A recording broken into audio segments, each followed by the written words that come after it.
Can everybody hear me? Yes? Welcome to Planet Hoth. And this is really Planet Hoth. And I'm going to tell you why. But first of all, I want to say thank you very much to Donna. Where are you, Donna? Come on. Here. Okay, then I'll wait till she comes back. Yeah. Anybody? I can message her. Missing? She might have gone back to her room. Okay. Yeah, she'll be good. Okay. Well, I'm going to give you a short visit to Planet Hoth. And how did I end up here?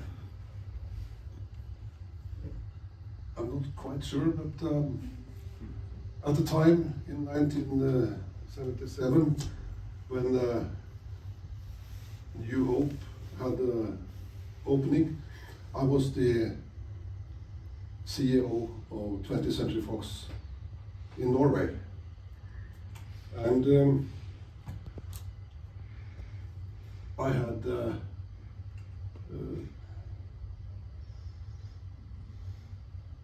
train trip from Bergen to Oslo and stopped outside here. And that was the first time I saw the Hardangerjøkulen glacier here. And I'm coming back to that.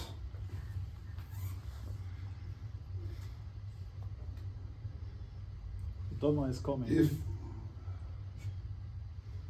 If George Lucas was or is the father of Star Wars,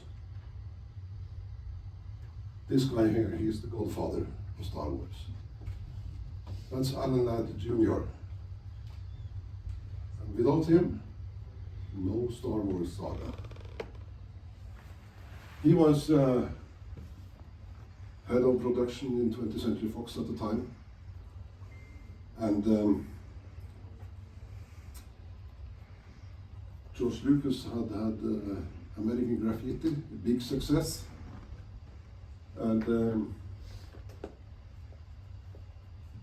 he tried to get someone to finance this Star Wars. And they didn't believe in it. But he had a friend, and that was Alan Ladd Jr. He was then chief of production in 20th Century Fox, and he believed in it. But the board of 20th Century Fox did not believe in it, so they turned it down. And then Alan Ladd Jr., he said that, okay, if you want to make this Star Wars, I'm gonna quit. And he did win that battle. And the rest is history. So he is the real godfather of Star Wars. I would say as important as George Lucas. But in May '77, we saw Star Wars, New Hope, on a 20th Century Fox convention in Paris. And Irvin Kershner was there telling about the making of Star Wars and the Sand Planet. And he told us that, well, we are planning a sequel. And we are looking for an ice planet. We have been all over the United States, we have been all over Canada. We haven't found it. And I had then 2 weeks earlier passed this Finse on the train, and I had seen Hardangerjøkulen, and I said, I think we have an ice planet. What are you looking for? Yeah, well, looking for a small ice planet. You can see the curve. Very important. I said, we have that. We have that in Norway. and he was very interested. This was just before summer 77, and in August 77, Gary Kurtz, Robert Watts, Norman Reynolds and myself, we took the train to Voss. We rented a helicopter and took off to top of the glacier. And then I took a very historical picture, because that is the very first picture ever taken on planet Hoth.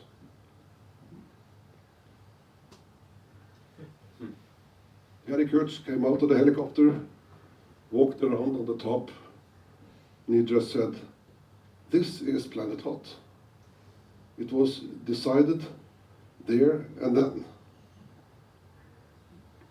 So this is probably the first picture, and Robert Watts took the picture number 2. In autumn 77 and winter 78, we had to do all the preparations here in Norway locally. We had to more or less rebuild this hotel. Half of the hotel was closed, and the other half was in a very bad shape. So we made this a new hotel, but it was all too small. So the crew coming up here, they had to share rooms.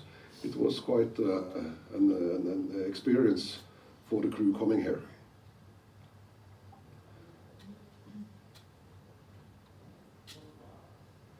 During the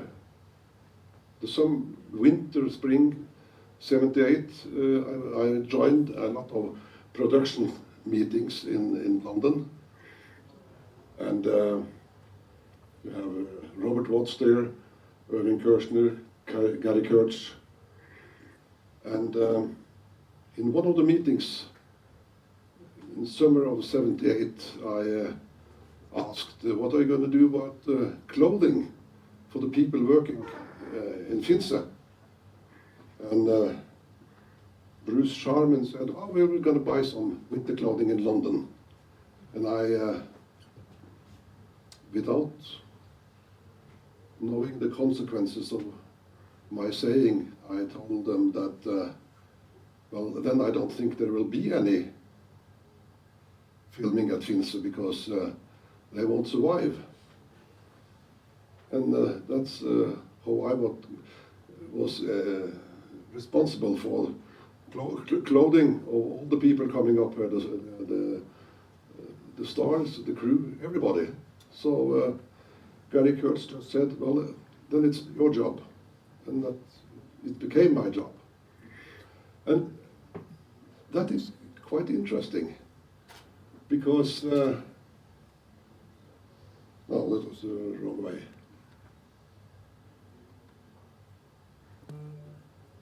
This guy, Per Poppe, the designer of a Norwegian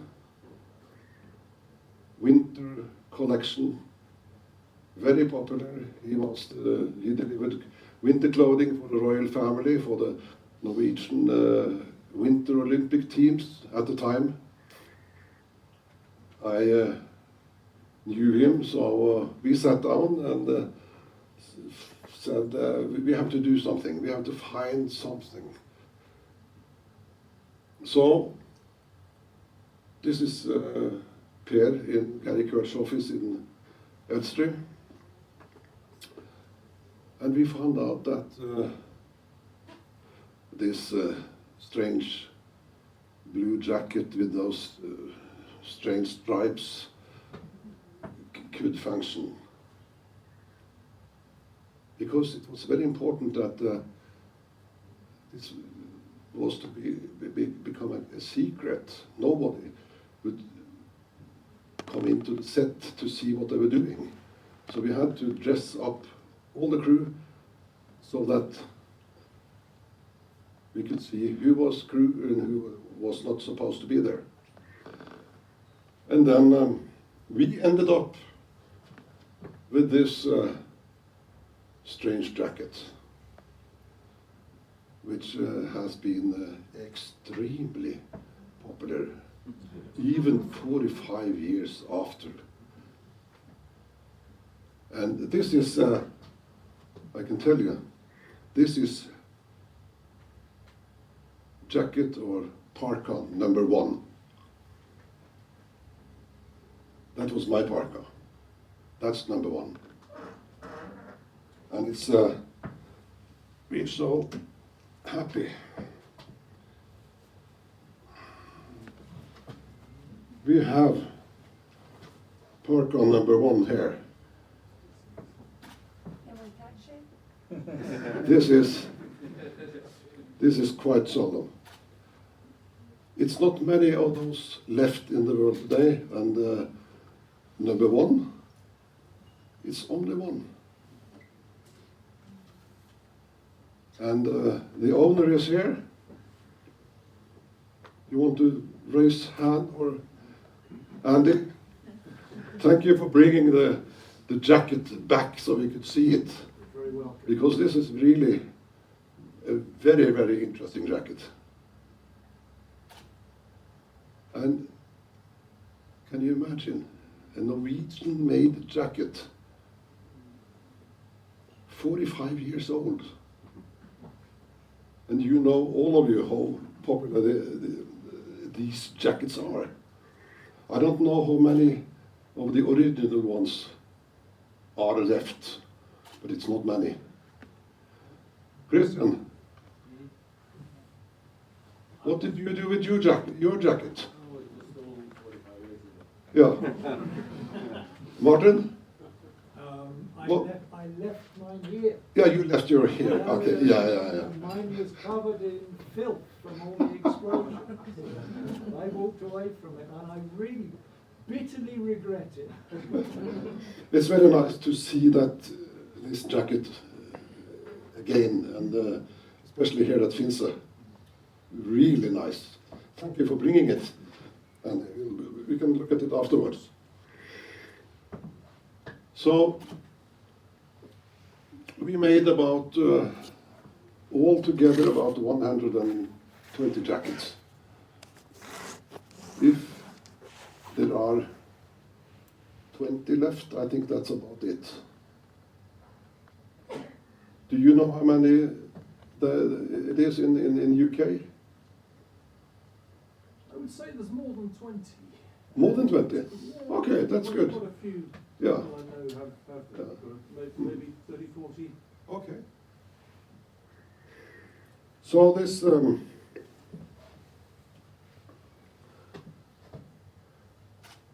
I'll show you some more pictures of jacket afterwards. But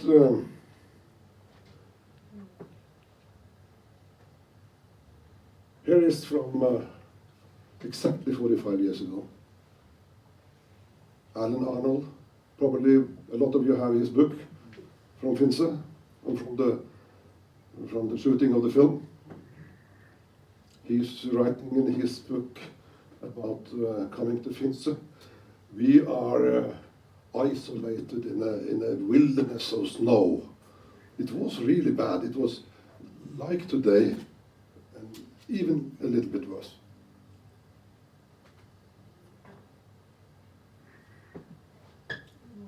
Here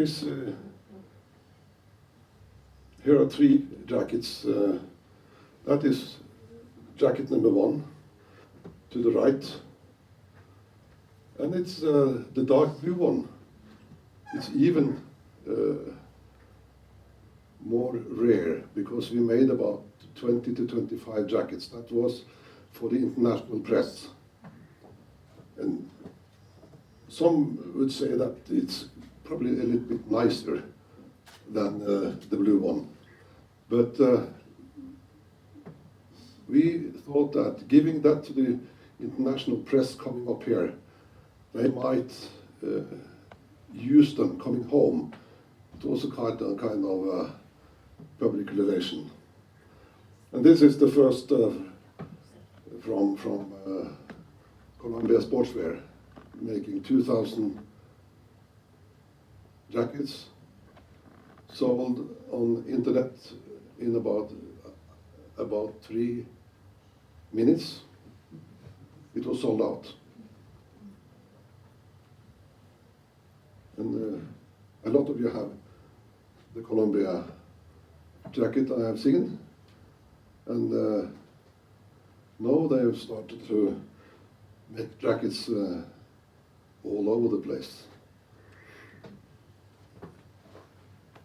This is maybe the first time the stars used the jackets. It's not a very good picture. That's on the Norwegian Folk Museum in Oslo. And I think it was nice. Carrie Fisher came here. She had no part in the scenes made here at Finse, but she wanted to come here just to see what it was like. And this is a picture that's quite famous. This is the first time the crew jackets were shown in Oslo.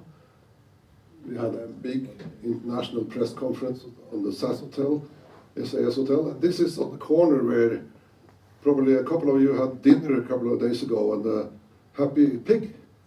It's just outside the Happy Pig.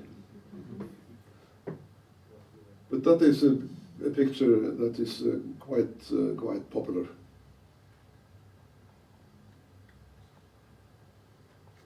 Yeah, Irvin Kershner, he got a jacket too, but that was a problem. Not the jacket, but Irvin Kershner was a problem. Because when Irvin Kershner, I have a bag at the back, that's why I'm looking a little bit strange. When he was to go to Oslo, he came a couple of days after the others. He was doing like this to take down the suitcase from his closet, and his back locked. So I had to pick up Irvin Kershner at the airport. He was carried out of the plane on a stretcher. I had an ambulance there, and we brought him to a chiropractor. And 2 hours later, he was walking out, together with the chiropractor. The chiropractor came up here and was here 2-3 times a week as long as he was here. Because without him, we have had a great problem.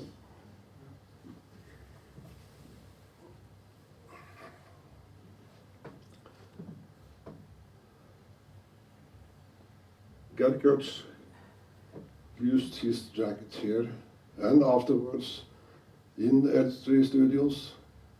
We came there a couple of weeks later visiting, and he was wearing his jacket. I think he was rather fond of it.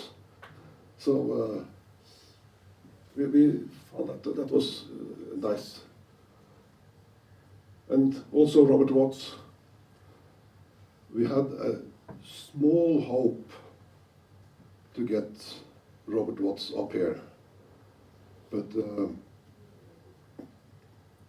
like he said, I'm too old, my health is not good enough. So I think that Robert has been here for the last time. And he was here very, very often before and under the shooting.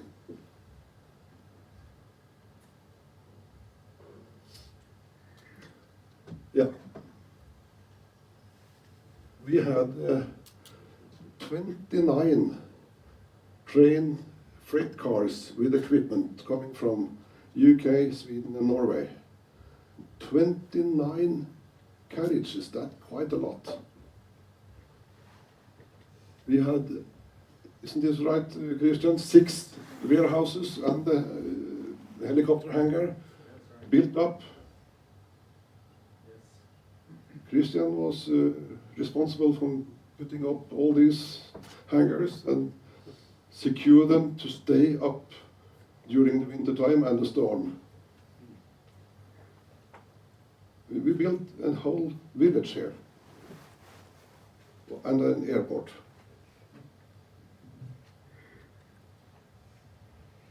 This picture, I think some of you have. This is more or less the whole crew. It was one of the few times we managed to have them together, because they were all over the place, all over the glacier. And March 5th, 1979, we started shooting. And he looks kind of cold. This was probably a picture that I planned to shoot in the studios in Elstree. But like today, it was much better shooting here, outside, real life. And but March 5th was a bad day. It was really, really a snowstorm. We were about 20 Norwegian film workers, crew, and the rest were the international crew. And it was bad. And in the morning, the international crew was standing by the windows, looking out, and the 20 Norwegian crew went out, because this is a Norwegian winter. We were used to it. And then, after a while, they came out. And I think they found it rather interesting, rather special to work in conditions like this. And this is how it looked just by the hotel. I saw some pictures on Facebook today, looking very much like this. It was all these blue dresses, and it was small scenes from the movie outside here. It looked very, very nice. I must say so.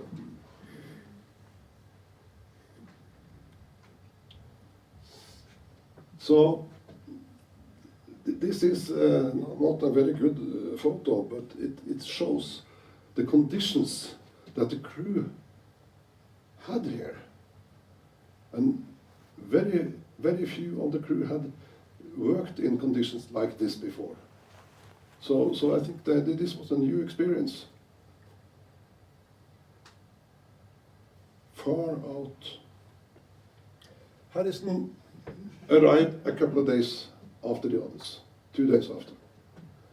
And he arrived with style. I was at the airport picking him up together with my publicity manager, and we couldn't accompany him up because there was an avalanche on the other side of the hotel here. So the line was closed. So we just had to put Harrison on the train with a bag, with the clothes, and said, take the train to Geilo, because the train stops there, and take a taxi to Ustadhuset. Ustadhuset is 2 stops from here. It's one station, one shop, and it used to be a hotel. It's no hotel anymore. And he did go there, and he checked in. And he said, just wait.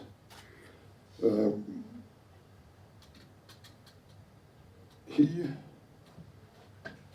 was picked up in the middle of the night by this train. The line had been closed for 2 days, so they had to, in the middle of the night, open the line down to Ustadhuset to get Harrison Ford on board. He wake up in the middle of the night with one guy from the production, two from the state railway, and a bottle of whiskey. And they had a great time going back again through this blizzard. And I have heard Harrison Ford being interviewed on the Swedish television some years ago. Have you ever been to Scandinavia? Oh yes, I've been to the Norwegian mountains, and he was telling about this snow engine and the trip through this blizzard. I think, I'm not sure, but I think they were back here with an empty bottle about 6 o'clock in the morning. And what is really impressive is that 9 o'clock in the morning, he was dressed up. He was ready for first take. So he was a professional already then. Maybe a better actor than a pilot. Who knows?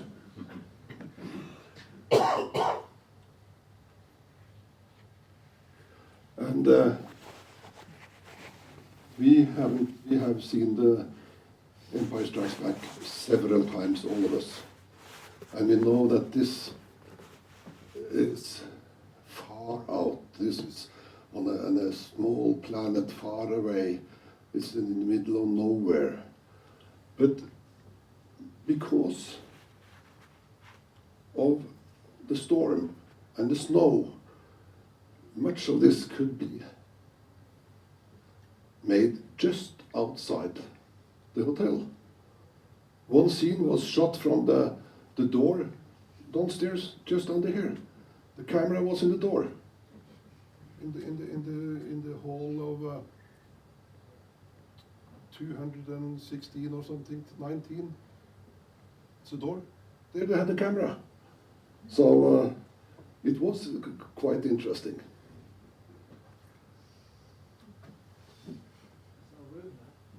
So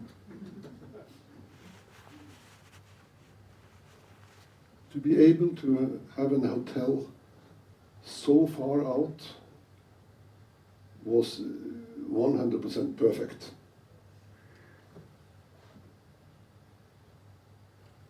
That's the door.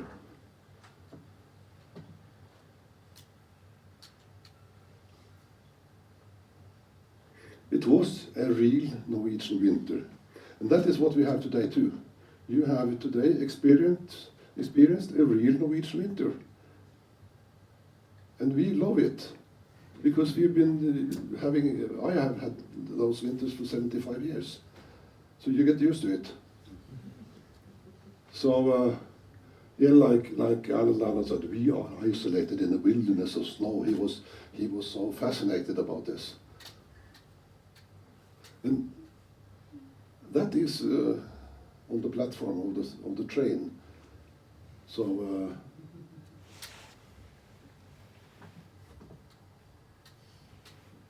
it was a challenge for the crew, and it was a challenge for the actors.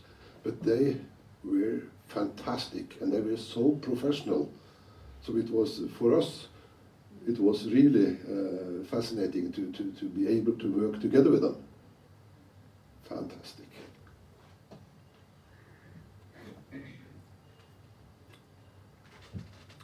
Christian? Yes. Where did this one crash? I have no idea. You have no idea? No. I don't think it was very far from the hotel. I don't think it was very far.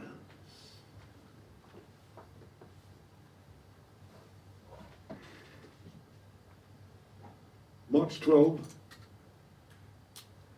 the second unit started to film, and the second unit went further up to the glacier to film the gun turrets, the echo base, and the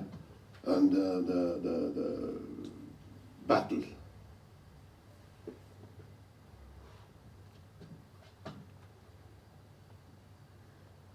And that is the helicopter we used. The camera was in this dome. Today, we probably have used a small drone, much easier. But we didn't have any drones that time. So this helicopter we used a lot. All the scenes from the air. But this was not the only helicopter up here. RAF, or could also be Royal Marines, had winter exercise down at Voss at the same time. And suddenly we had a marine helicopter coming over the set, and it was there, and it was a photographer there, and we had to stop all work. Fortunately, I had a friend working in the high command of the Norwegian defense, so I had to rush down here to the hotel because we had no cell phones. It was 2 telephone lines on this hotel, and I had to call this friend of mine and say, stop those helicopters. It took half an hour, and the helicopter left, and for the next 3 weeks we were here, we did never see a helicopter. So they had to ground all the helicopters.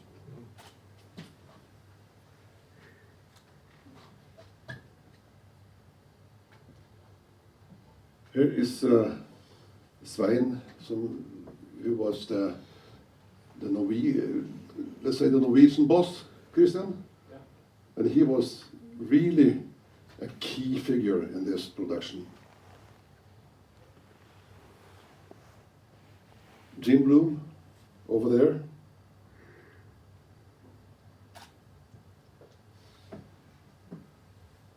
Christian and me and Kirsten in the press jacket.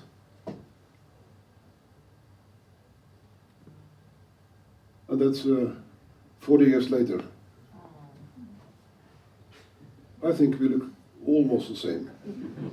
No, the jackets are the same.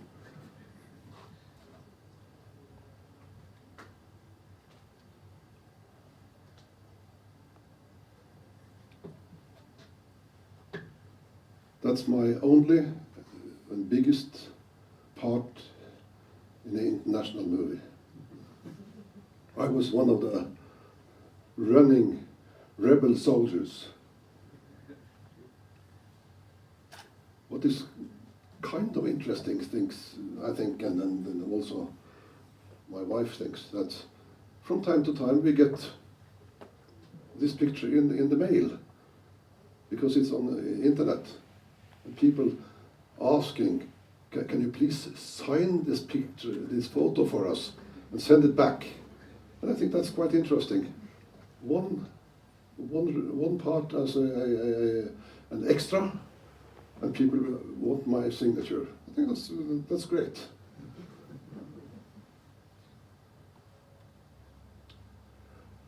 Some Norwegian skiers were kidnapped on the way up. She was one of them.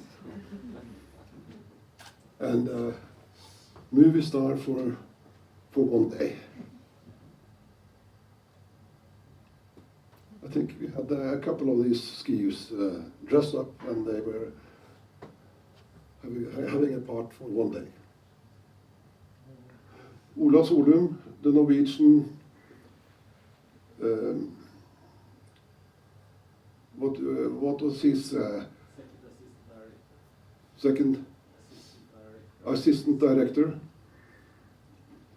rather famous Norwegian director, and yeah, well, we were running. So one of those, that's me. So, you know.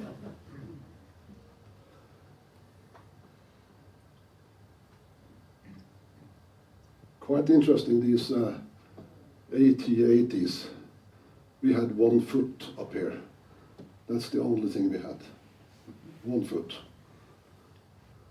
Where is it? Hmm? Now, where is it nowadays? Is the foot still around? I think the foot is back somewhere in Elstree or some junkyard.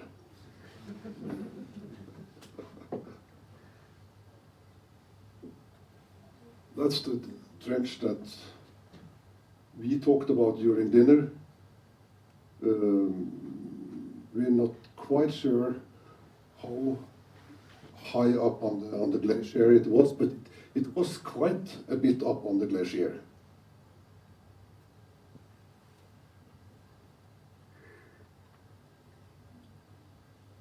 We had quite a big special effects team here, and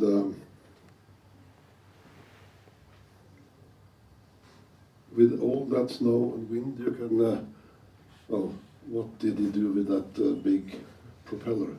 And the guy all the way to the right, can you raise your hand, Martin? Yes. So, Shoveling snow. yeah. That was my job on the film, shoveling snow. Oh yeah, oh yeah. That's one important job, Very important. being in the film business. Very important. Oh yeah. And some of you have maybe dreamt about going to Hollywood to make a career, because Hollywood looks quite interesting, quite glorious. But if you still dream about it, remember, this is Hollywood. This is in 30 degrees below freezing point, on the top of the glacier, with porridge and bad coffee as the only thing to warm you up. So this is one part of Hollywood.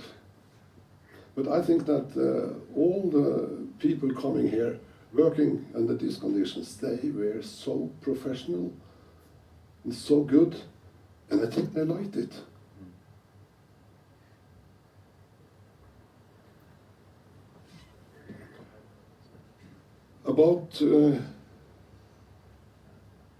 About 3 weeks after we started shooting, the second unit started shooting, March 5th, we started to clean up, to get all this gear together, packing 29 train carriages. The train today was 10 carriages. So it was 3 times the train passing today with equipment.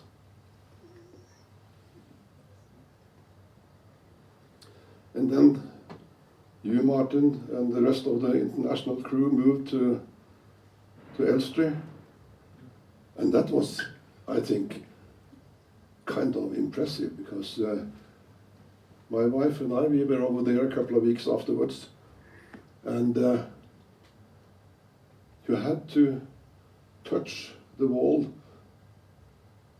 to feel that this was not ice, this was not snow. It was so real. So it was really, really impressive.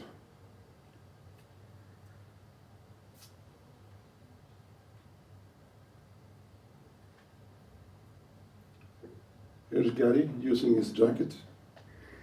And what is kind of interesting is that this became a very, very expensive production. All over the whole of Empire Strikes Back. That it was because they had a fire in Lystad studios. We had some delays up here because of the blizzard. And I think the relationship between George Lucas and Gary Kurtz was a little bit tense at the time. And in planning of the next film, the third one, they found out, Gary Kurtz and George Lucas, that they had to split. So Gary Kurtz left and started to work for himself. In the middle of September, not the 7th of September, but I think it was the 15th, they had took the last scene in Lystad Studios. 6 months to shoot The Empire Strikes Back. And talking about the cost of the film, I think that a Norwegian full-time movie in 1979 was cost about, let's say, 4 million Norwegian kroner. This part of The Empire Strikes Back was 100 million kroner in 1979. So it was a very, very expensive film. But what did happen afterwards? The Planet Hoth part of The Empire Strikes Back seems to be the most popular part of the film. Maybe the most popular part of all the Star Wars saga. And that's why you are here, because you are interested in Planet Hoth. And I think this is very, very special that people are interested in the production of a film 45 years afterwards. I don't think that has happened. This is extremely, extremely special. Some of you might be in this picture.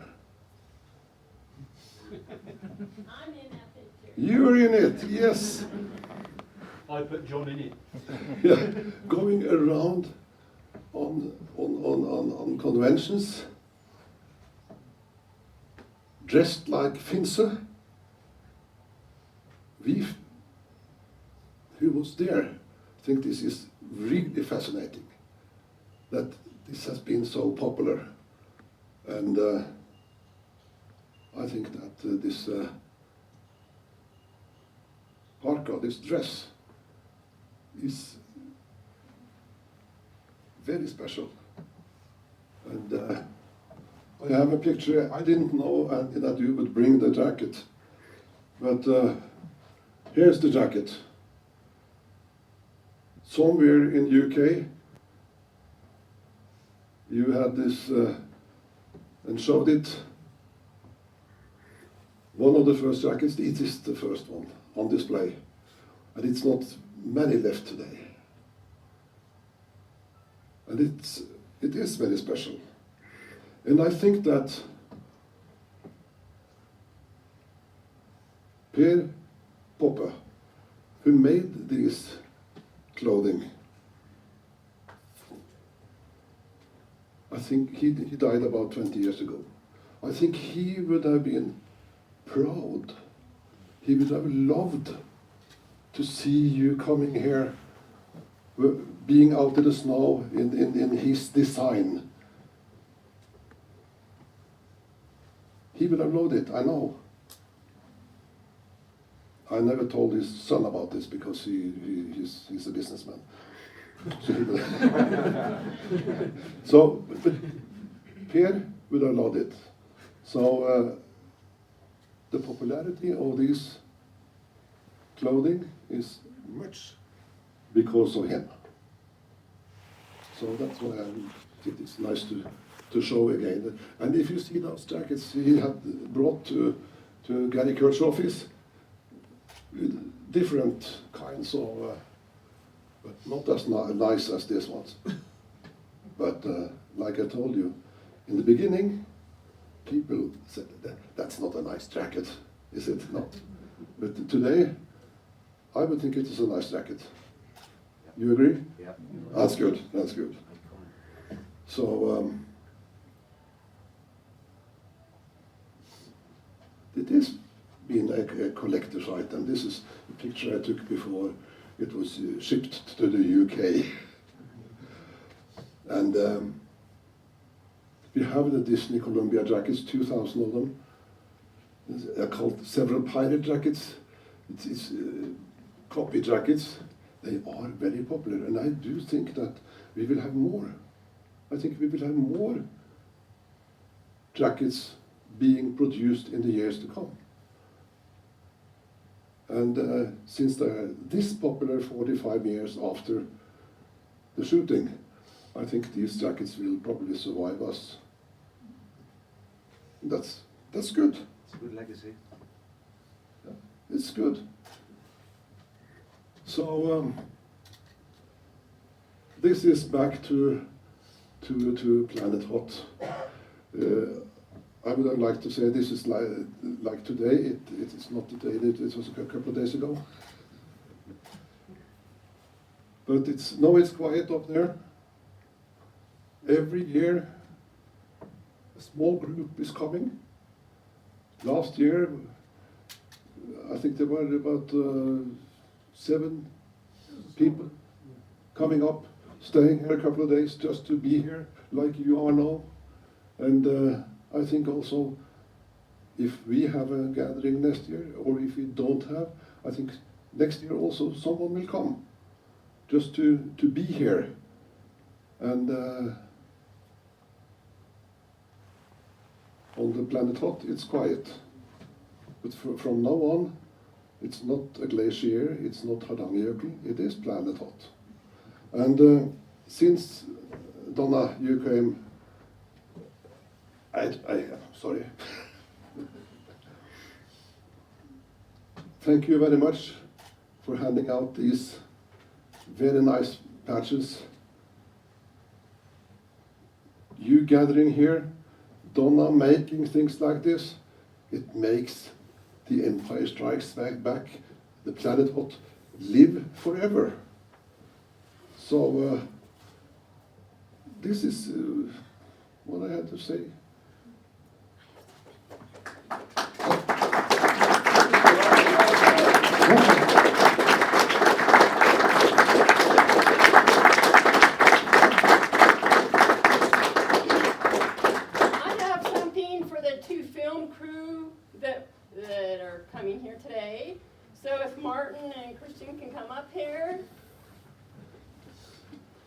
Because I'm so short. My nickname is the Hobbit. I was in the military many years, and that's what they called me. So I have there's keychains in here, and magnets, and patches, and goodie stickers. bags. Goodie bags. That's a goodie bag for you. Goodie bags. Thank And you. I know you guys probably didn't have you probably weren't on Facebook at the time, so I have a shirt for each of you. Oh. One of these shirts right here. So your name's not on it, but you can get something on it. Yeah. I got a large Wonderful. for you. Thank you so much. And since you're so tall, I got you an extra large. Oh, thank you. Thank you for coming. Thank you. Thank you. Thanks for Thank you, Donna, inviting for me. all your work.